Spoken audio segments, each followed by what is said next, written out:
Welcome to Hyderabad express TV. NDA ఎంపీలతో ప్రధాని మోదీ భేటీ.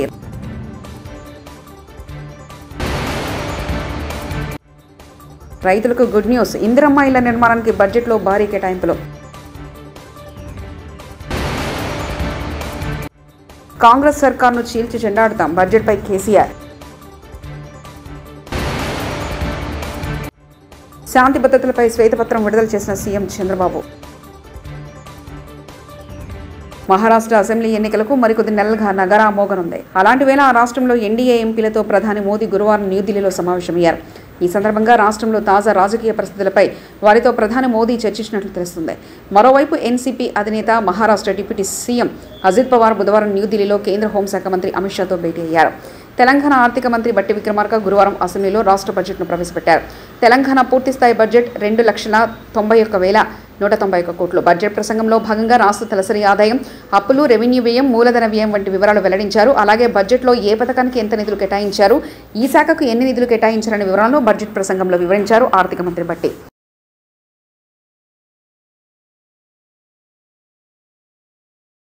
తెలంగాణ 2024-25 వార్షిక బడ్జెట్ను రాష్ట్ర ఆర్థిక శాఖ మంత్రి బట్టి విక్రమార్క శాసనసభలో ప్రవేశపెట్టారు. పేద ప్రజల జీవన ప్రమాణాలు పెంచడమే తమ ప్రభుత్వ లక్ష్యమని బట్టి విక్రమార్క స్పష్టం చేశారు. గత ప్రభుత్వ చర్యల కారణంగా రాష్ట్రం ఎంతో నష్టపోయిందని చెప్పారు. అన్ని వర్గాల సంక్షేమే లక్ష్యంగా తమ ప్రభుత్వం ముందుకెళ్తుందని చెప్పారు. గత ప్రభుత్వ నిర్ణయాలతో తెలంగాణ రైతాంగం ఎంతో నష్టపోయిందని, రైతు సాధికారత దిశగా తమ ప్రభుత్వం కృషి చేస్తుందన్నారు. తెలంగాణ సమగ్ర అభివృద్ధి లక్ష్యంగా ప్రభుత్వం పనిచేస్తుందని చెప్పారు. తమది మాటల ప్రభుత్వం కాదని, చేతుల ప్రభుత్వం అని తక్కువ కాలంలోనే నిరూపించామని బట్టి విక్రమార్క తన ప్రసంగంలో తెలిపారు. వివిధ రంగాలకు కేటాయింపులు ఆయన సభలో వివరించారు. మొత్తం 2,91,191 కోట్లతో బడ్జెట్ను ప్రవేశపెడుతున్నట్లు తెలిపారు. గాలివాన అయినట్లు రాష్ట్ర ఆవిర్భావ సమయానికి ఉన్న 75,577 కోట్ల రూపాయల అప్పు గత ఏడాది డిసెంబర్ నాటికి వామనావతారంలా పెరిగి 6,71,757 కోట్ల రూపాయలకు చేరింది. అంటే గత 10 సంవత్సరాల్లో తెలంగాణ రాష్ట్ర ప్రభుత్వ అప్పు దాదాపు 10 రెట్లు పెరిగింది. తదనుగుణంగా రాష్ట్ర అభివృద్ధి జరగలేదన్నది అక్షర సత్యం. ఉమ్మడి ఆంధ్రప్రదేశ్లో తెలంగాణ రాష్ట్రానికి రావాల్సిన నీళ్లు, నిధులు, నియామకాలు దక్కటం లేదన్న కారణంగా ఉద్యమించిన రాష్ట్ర ప్రజల ఆకాంక్షలు ఎంతవరకు నెరవేరాయి అన్న ప్రశ్నకు మనమంతా కలిసి సమాధానం చెప్పుకోవాల్సిన అవసరం ఉంది. తెలంగాణ వాటాగా వచ్చే నీళ్లను రాష్ట్ర ప్రజల సాగునీరు అవసరాలకు వినియోగించాలన్నది ప్రభుత్వ ప్రధాన సంకల్పం. అయితే గత దశాబ్ద కాలంలో పాలకులు తీసుకున్న తప్పుడు విధాన నిర్ణయాల కారణంగాను, నాణ్యత లేని పనుల కారణంగాను సాగునీటి ప్రాజెక్టులు ఆశించిన ఫలితాలను ఇవ్వలేకపోతున్నాయి. నీళ్లు ఏ కాలువల ద్వారా పారించాలన్న ధ్యేయంతో కాకుండా అవినీతి సొమ్మును ఏ కాలువల ద్వారా ప్రవహింపచేయాలన్న లక్ష్యంతో గత ప్రభుత్వం పనిచేయటం వల్ల రైతుల సాగునీటి సమస్యలు తెలంగాణ బడ్జెట్ 2024-25పై మాజీ ముఖ్యమంత్రి బీఆర్ఎస్ అధినేత కేసీఆర్ స్పందించారు. అసెంబ్లీ మీడియా పాయింట్లో కేసీఆర్ మాట్లాడుతూ కాంగ్రెస్ బడ్జెట్ అన్ని వర్గాలను మోసం చేసిందన్నారు. అందరికీ వెన్నుపోటు పొడిచిందని విమర్శించారు. మేము 1,00,000 కోట్లు ఇస్తాం, అన్ని రుణాలు, ఆ రుణాలు వీలేదో ఇస్తున్నట్టుగా ఆల్రెడీ ఉన్న స్కీమే, నథింగ్ న్యూ అబౌట్ ఇట్, ఏమి లేదు. వెరసి ఇష్యూ యాజ్ ఏ హోల్. దురదృష్టం ఏంటంటే, చాలా బ్యాడ్ లక్ ఏంటంటే, మేము కూడా ప్రభుత్వం ఏర్పడిన తర్వాత కనీసం ఒక 6 మాసాల సమయం వాళ్ళకి ఇవ్వాలని మేము అనుకున్నాం. నేను కూడా శాసనసభకు పెద్దగా రాలేదు. కానీ ఈరోజు బడ్జెట్ చూస్తే ఏ ఒక్క పాలసీ ఫార్ములేషన్ జరగలేదు. రాష్ట్రానికి సంబంధించినటువంటి ఏ ఒక్క విషయంలో కూడా ఈ అర్బక ప్రభుత్వం ఇప్పటి వరకు పాలసీ ఫార్ములేషనే చేసినట్టుగా కనపడతలేదు. వ్యవసాయం ఉంది, మాకు స్పష్టమైన అవగాహన ఉండే ఈ రాష్ట్రంలో వ్యవసాయ స్థిరీకరణ జరగాలని మేము 2 పంటలకు కూడా ఇచ్చినాం రైతు బంధు. వీళ్ళు ఎగ్గొడతామని చెప్తా ఉన్నారు. మేమేదో రైతులకు ఇచ్చిన డబ్బును దాన్ని పాడు చేసినాము, చెడగొట్టినాము, దుర్వినియోగం చేసామన్న పద్ధతిలో దురదృష్టకరమైన వ్యాఖ్యలు చేస్తూ ఉన్నారు. అంటే ఇది పూర్తిగా రైతు శత్రు ప్రభుత్వం అనేది తెలుస్తూ ఉంది. ధాన్యం కొనుగోలు చేయలేదు, విద్యుత్ సరఫరా చేయడం లేదు, నీళ్లు సరఫరా చేయడం లేదు, చాలా ఇబ్బందులు పెడతా ఉన్నారు. ఇంకా రైతు భరోసా, రైతు బంధు గురించి ఇంకా ప్రస్తావనే లేదు. ఎప్పుడు వేస్తారని మా ఎమ్మెల్యేలు అడిస్తే కూడా కనీసం సమాధానం చెప్తలేరు. కాబట్టి రైతులను వంచింది ప్రభుత్వం, వృత్తి కార్మికులను వంచింది.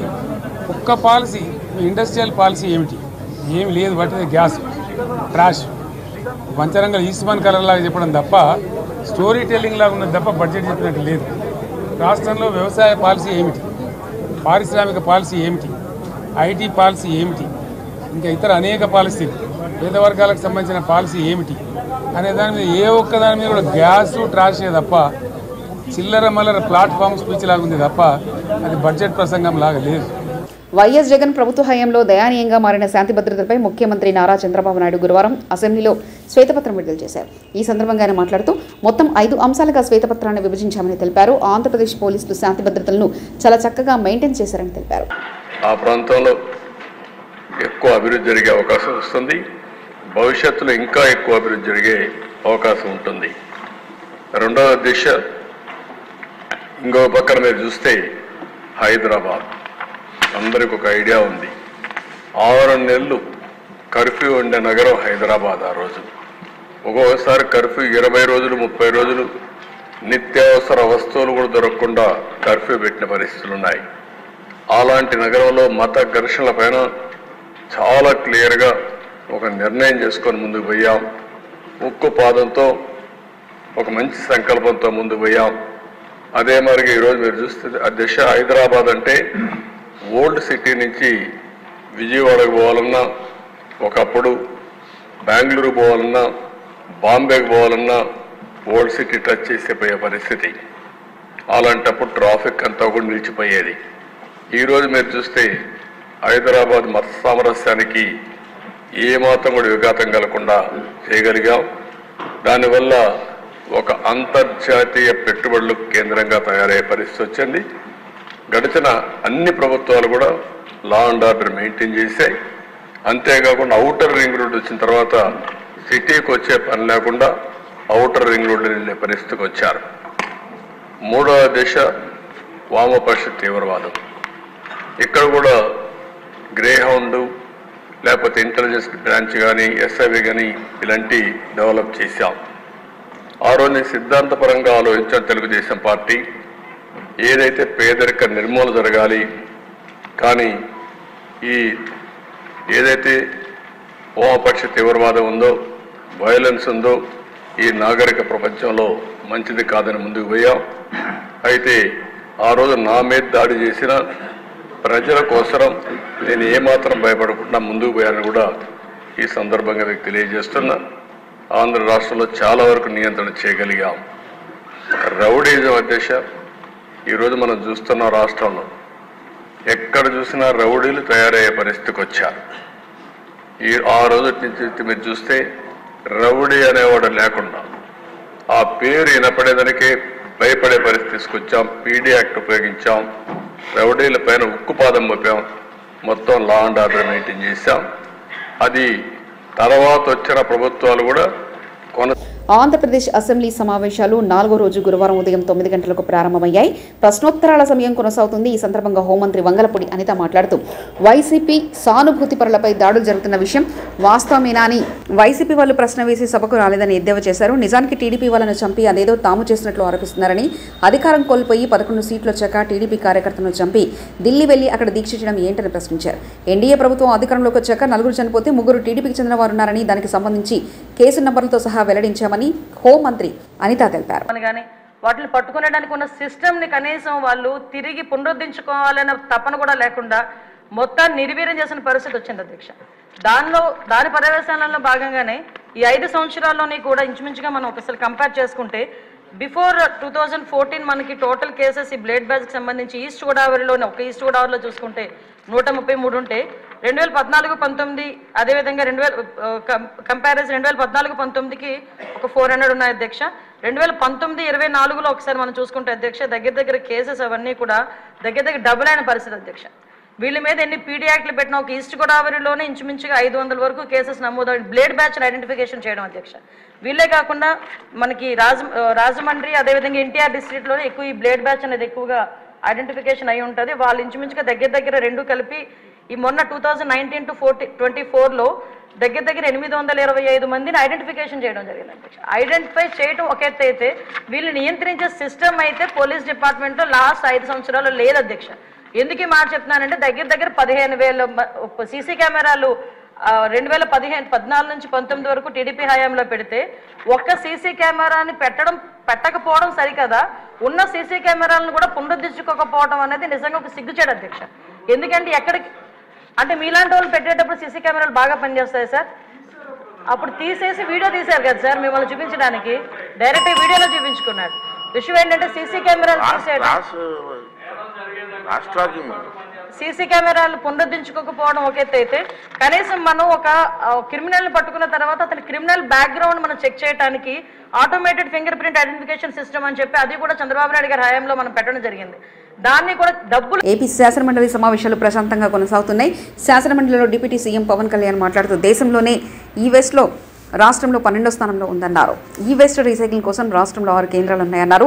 కేంద్ర కాలుష్య నియంత్రణ మండలి నిబంధనల మేరకు రీసైక్లింగ్ చేస్తున్నామన్నారు. పెరుగుతున్న ఈ వేస్ట్కు అనుగుణంగా ప్రతి జిల్లా కేంద్రంలోని రీసైక్లింగ్ సెంటర్స్ రావాల్సిన అవసరం ఉందన్నారు. అందుకు అనుగుణంగా చర్యలు తీసుకుంటామని పవన్ కళ్యాణ్ తెలిపారు.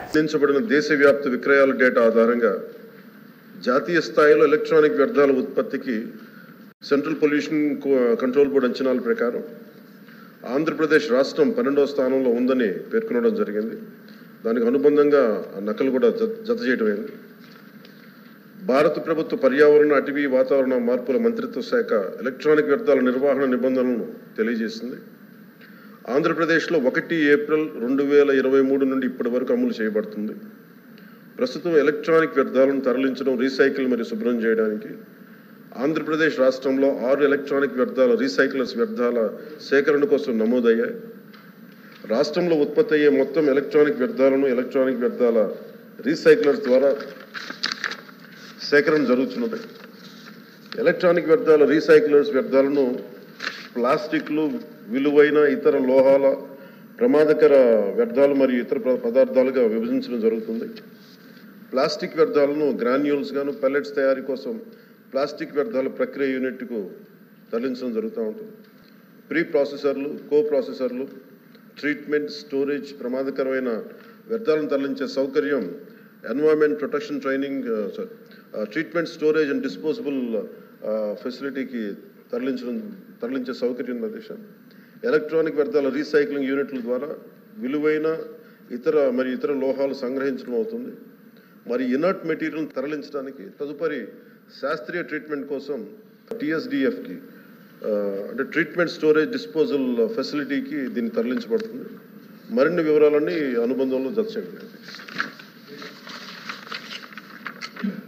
గత 5 ఏళ్లుగా రైతులకు ఇన్సూరెన్స్ పేరుతో ఒక పెద్ద డ్రామా నడిపారు. కేవలం రబీలో మాత్రమే ఇన్సూరెన్స్ ప్రీమియం చెల్లించారు. ఖరీఫ్కి ఏనాడు ₹1 కూడా ఇన్సూరెన్స్ ప్రీమియం చెల్లించలేదు. దాదాపుగా 1600 కోట్లు ఇన్సూరెన్స్ ప్రీమియం బకాయిలు పెట్టి వెళ్లారు. రైతు నష్టపోయేలా గత 5 ఏళ్లు వీళ్ళు తీసుకున్న నిర్ణయాలు ఉన్నాయని కింజరపు అచ్చెన్నాయుడు వ్యాఖ్యానించారు. ప్రీమియం చెల్లించారు తప్ప రబీకి ఒక్క సంవత్సరం కూడా ప్రీమియం చెల్లించలేదు అధ్యక్ష. ఎంత దారుణం! రబీలో రైతులందరూ కూడా గత 5 సంవత్సరాలు చాలా ఇబ్బందులు పడ్డారు. ఒక సంవత్సరం అయితే ఎంత మోసం చేశారంటే, మేము ఓనుగా కంపెనీ పెట్టాం, మేము అందరికీ ఇన్సూరెన్స్ ఇస్తామని చెప్పి మభ్యబాటలు చెప్పారు. ఆ సంవత్సరం శాసనసభ జరిగింది. రైతులందరూ గగ్గోలు పెట్టారు. పంటలన్నీ పోయా, ఇన్సూరెన్స్ కంపెనీలు పలకటం లేదు. రాష్ట్ర ప్రభుత్వం ఏం చేస్తుందంటే, ఆ రోజు మేము ప్రతిపక్ష పార్టీగా చాలా విధాలుగా ప్రయత్నం చేశాం శాసనసభలో. కనీసం ప్రభుత్వం మమ్మల్ని పట్టించుకోలేదు. అప్పుడు మా నాయకులు ఎప్పుడు కూడా శాసనసభలో పోడియం దగ్గరికి వెళ్ళిన సందర్భాలే. ఫస్ట్ టైం రైతుల గురించి ఒక సంవత్సరం పోడియం దగ్గరికి వెళ్ళి పోడియంలో కూర్చుంటే ఆ రాత్రికి ఈ ఇన్సూరెన్స్ కంపెనీలకు డబ్బులు కట్టలేదు. ఎన్డీఏ ఎంపీలతో ప్రధాని మోదీ భేటీ.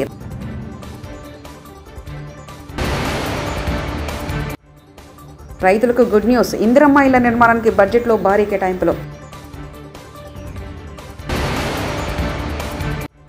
కాంగ్రెస్ సర్కార్ను చీల్చి చెండాడుతాం బడ్జెట్పై కేసీఆర్. శాంతి భద్రతలపై శ్వేతపత్రం విడుదల చేసిన సీఎం చంద్రబాబు.